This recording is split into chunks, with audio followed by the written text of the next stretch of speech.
Bonjour à toutes et à tous. Avant d'aller plus loin, je vous préviens qu'une transcription est disponible gratuitement sur Patreon. Vous trouverez un lien dans la description de l'épisode. Il y a quelques années, j'ai eu un accident de sport. Quand j'ai eu mon accident, les pompiers sont venus. Ensuite, j'étais aux urgences. Par la suite, j'ai eu plusieurs rendez-vous avec des médecins, avec des spécialistes. J'ai fait des examens et plus tard, j'ai dû me faire opérer. Pas uniquement une fois, mais 2 fois. J'ai dû faire 2 opérations. Petites explications ici. Un pompier ou une pompière, c'est une personne qui intervient quand il y a un feu. Un feu, a fire. Mais un pompier ou une pompière peut aussi intervenir pour d'autres événements, comme quand il y a un accident. Donc, quand j'ai eu mon accident, les pompiers sont venus. Ensuite, j'étais aux urgences. Les urgences, c'est un service à l'hôpital où on va quand on doit être traité immédiatement. Donc, j'ai été aux urgences. Par la suite, j'ai eu plusieurs rendez-vous avec des médecins, avec des spécialistes, j'ai fait des examens et plus tard, j'ai dû me faire opérer. J'ai dû me faire opérer, c'est le passé de je dois. Je dois me faire opérer, au passé, j'ai dû me faire opérer. Me faire opérer, ça vient du verbe se faire opérer. Donc, je me fais opérer, tu te fais opérer, etc. Par exemple, un docteur opère un patient ou une patiente, et un patient se fait opérer par un docteur. Donc voilà, je me suis fait opérer 2 fois. Et après chaque opération, j'ai dû rester à l'hôpital pendant 5 jours environ. Eh bien, entre les pompiers qui sont venus après mon accident, les urgences, les rendez-vous chez les médecins, les examens, les 2 opérations et les quelques nuits à l'hôpital, je n'ai rien payé, ou presque rien. En tant que Française, ça me paraissait normal, mais je sais combien la situation peut être très différente dans d'autres pays. J'ai fait une petite recherche et j'ai vu que si j'avais fait la même opération aux États-Unis par exemple, ça m'aurait coûté jusqu'à $10,000. Ça m'aurait coûté It would have cost me. Ça m'aurait coûté jusqu'à $10,000. Et ça, ce serait uniquement une opération. Et si je n'avais pas d'assurance, l'opération seule m'aurait coûté jusqu'à $30,000. Bien sûr, ça dépendrait d'où j'habiterais aux États-Unis, dans quel hôpital je serais, etc. Mais c'est juste pour se faire un peu une idée de la différence de système. Alors, comment expliquer cette différence? Comment expliquer qu'en France, je n'ai rien eu à payer? Et comment fonctionne le système de santé en France pour permettre ça? Pendant longtemps, le système de santé français était très réputé dans le monde. Il y a 25 ans, un rapport de l'OMS, c'est l'Organisation mondiale de la santé, donc un rapport de l'OMS avait placé la France en première position pour la qualité de son système de santé. Donc, selon l'OMS, la France avait le meilleur système de santé au monde. Mais depuis, les choses ont beaucoup évolué. On va voir un peu tout ça entre l'épisode d'aujourd'hui et le prochain. Aujourd'hui, on va d'abord s'intéresser au fonctionnement du système de santé français et au prochain épisode, on verra un peu les limites de ce système et pourquoi les choses ont beaucoup changé depuis le rapport de l'OMS il y a 25 ans. Je vais être honnête, c'était pas facile de préparer cet épisode. C'est un sujet qui est assez complexe. Mais j'espère que mes explications seront suffisamment claires. Dans tous les cas, ce sera une très bonne occasion pour apprendre beaucoup de vocabulaire. Pendant longtemps, il n'y avait pas de programme de santé en France. C'était surtout l'Église catholique qui s'occupait des malades. On est malade quand on a un problème de santé. En anglais, to be sick. être malade. Donc c'était surtout l'Église catholique qui s'occupait des malades. Ensuite, avec l'industrialisation, de plus en plus de personnes travaillaient avec des machines. Donc il y avait régulièrement des accidents et les conditions de travail étaient très difficiles.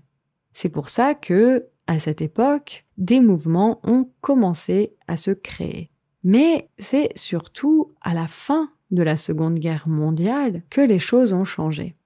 En 1945, donc à la fin de la guerre, la France a établi un programme national d'assurance maladie.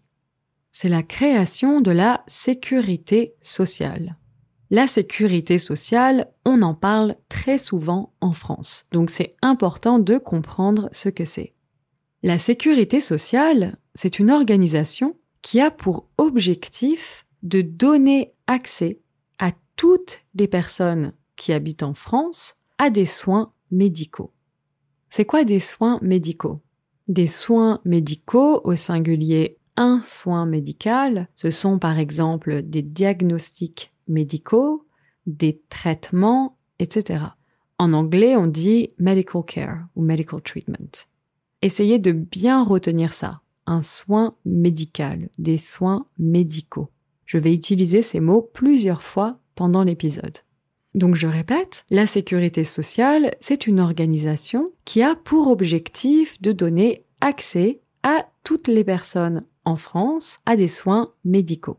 Parce que ce qui est important de comprendre, c'est que le système de santé en France a plusieurs principes fondamentaux. Fondamentaux, c'est le pluriel de fondamental. Un principe fondamental, des principes fondamentaux. Parmi ces principes fondamentaux, il y a le principe de solidarité nationale.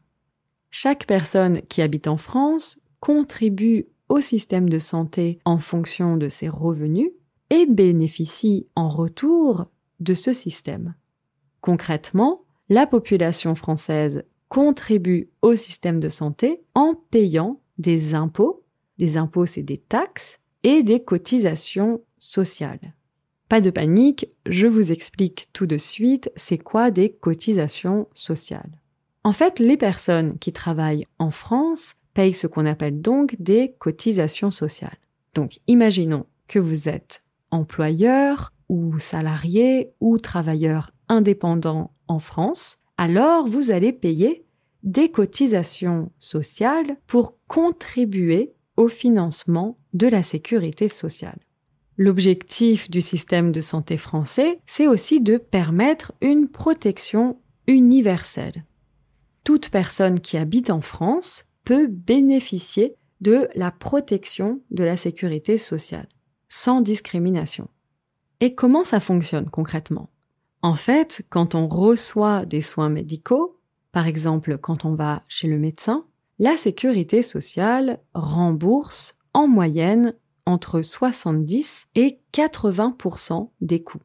Donc, la sécurité sociale rembourse, reimburses, en moyenne, on average, entre 70 et 80% des coûts, between 70 and 80% of costs. Je répète, quand on reçoit des soins médicaux, par exemple quand on va chez le médecin, la sécurité sociale rembourse en moyenne entre 70 et 80% des coûts.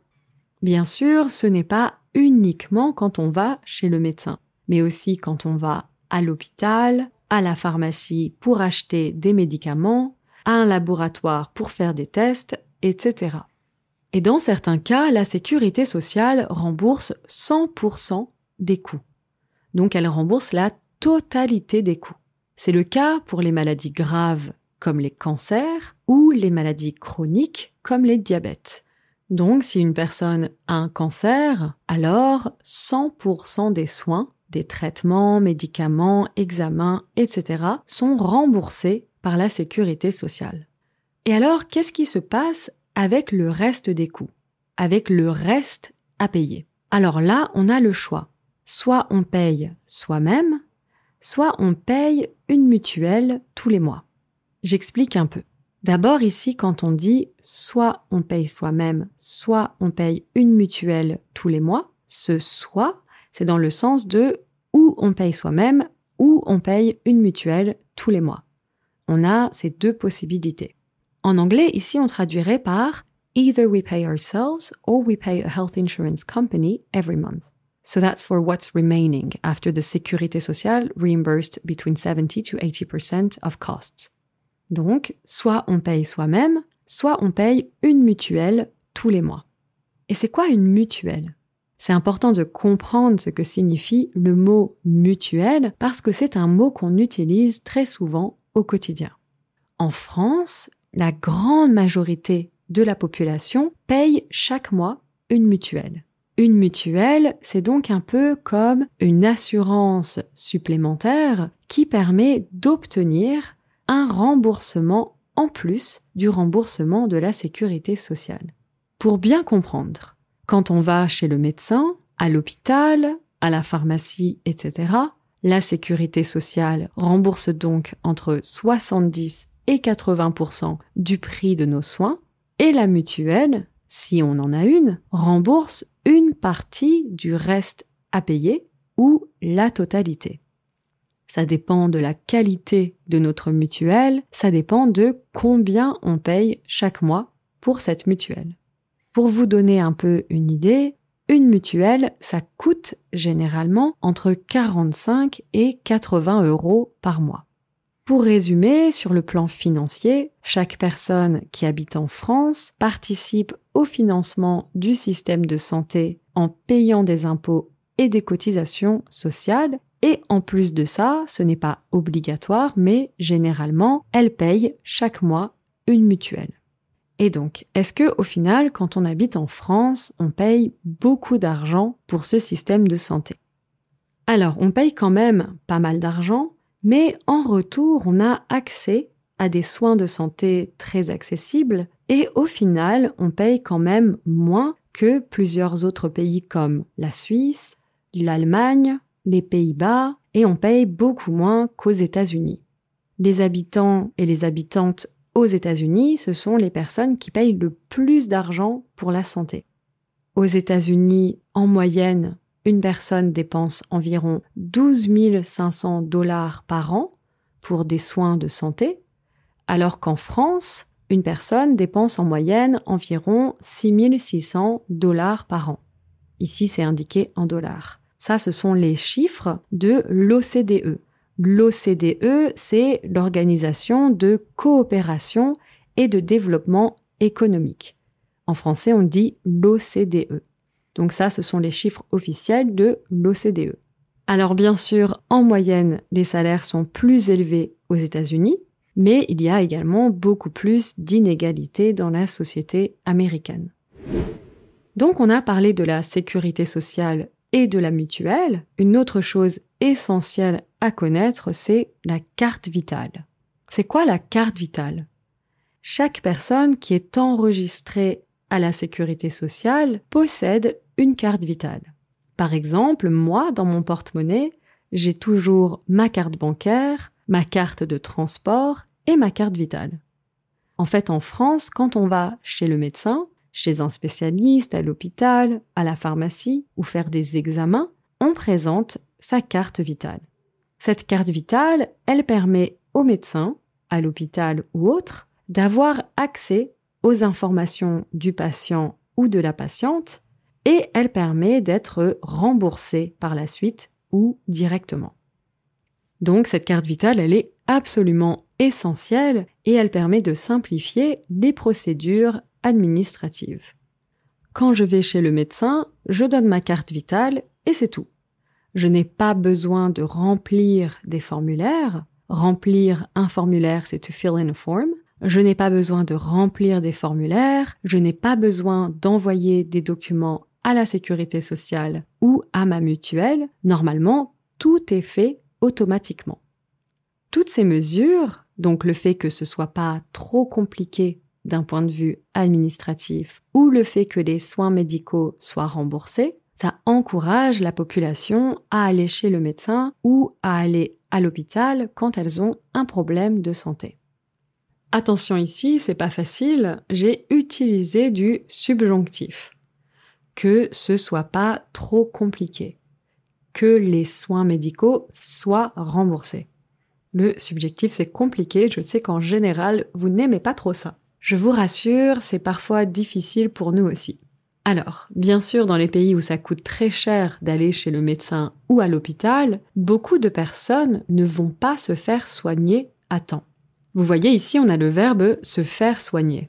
Dans le verbe soigner, on reconnaît le mot un soin. Comme je vous disais tout à l'heure, on parle souvent de soins médicaux, medical care, medical treatment. Donc ici, soigner, on pourrait le traduire par to treat.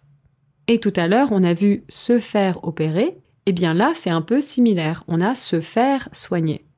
Un docteur opère un patient, mais un patient ou une patiente se fait opérer par un docteur ou une docteure. Et là, c'est pareil. Un docteur ou une docteure soigne un patient, mais un patient se fait soigner par un docteur. Je répète, bien sûr, dans les pays où ça coûte très cher d'aller chez le médecin ou à l'hôpital, beaucoup de personnes ne vont pas se faire soigner à temps. Et donc ensuite, les choses peuvent beaucoup se compliquer.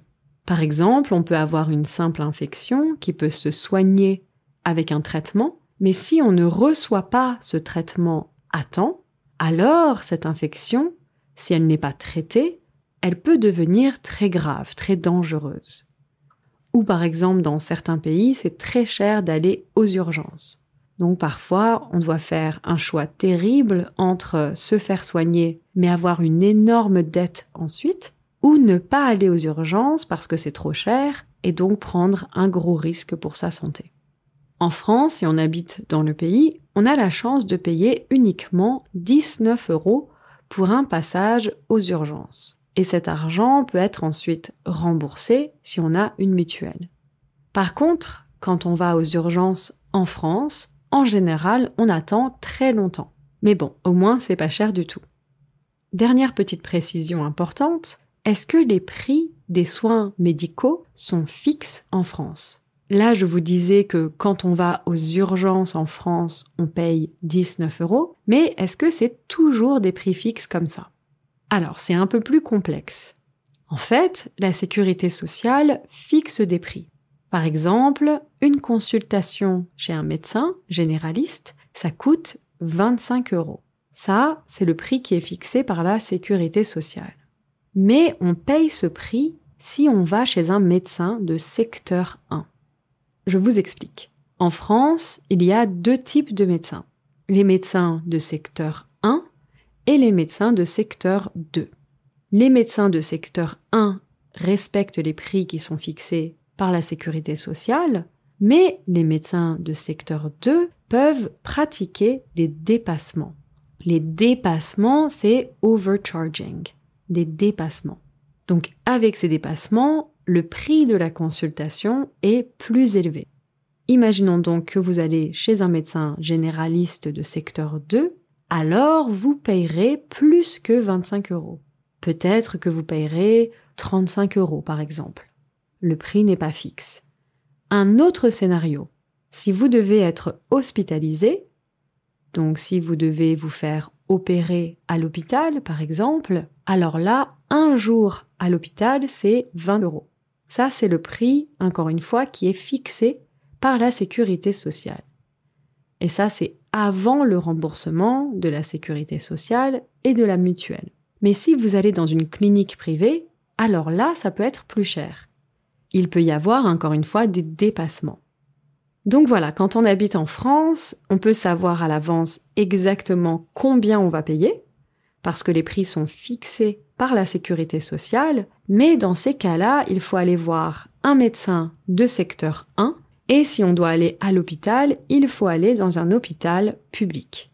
Si on va voir un médecin de secteur 2 ou si on va dans une clinique privée, il y aura sûrement des dépassements. Donc vous voyez, en France, on a quand même cette chance de pouvoir se faire soigner sans devoir payer des sommes folles, crazy amounts, sans devoir payer des sommes folles. Bien sûr, on paye des impôts, on paye des cotisations sociales et pour la majorité une mutuelle, mais en retour, tout le monde peut se faire soigner correctement. Voilà, n'hésitez pas à me partager en commentaire votre avis sur la question. J'espère que cet épisode vous a aidé à comprendre un peu comment le système de santé fonctionne en France. C'était pas facile à expliquer. Et donc, on verra aussi quelles sont les difficultés que rencontre ce système et pourquoi il s'est dégradé ces dernières années. Je vous dis donc à la prochaine. Ciao, ciao!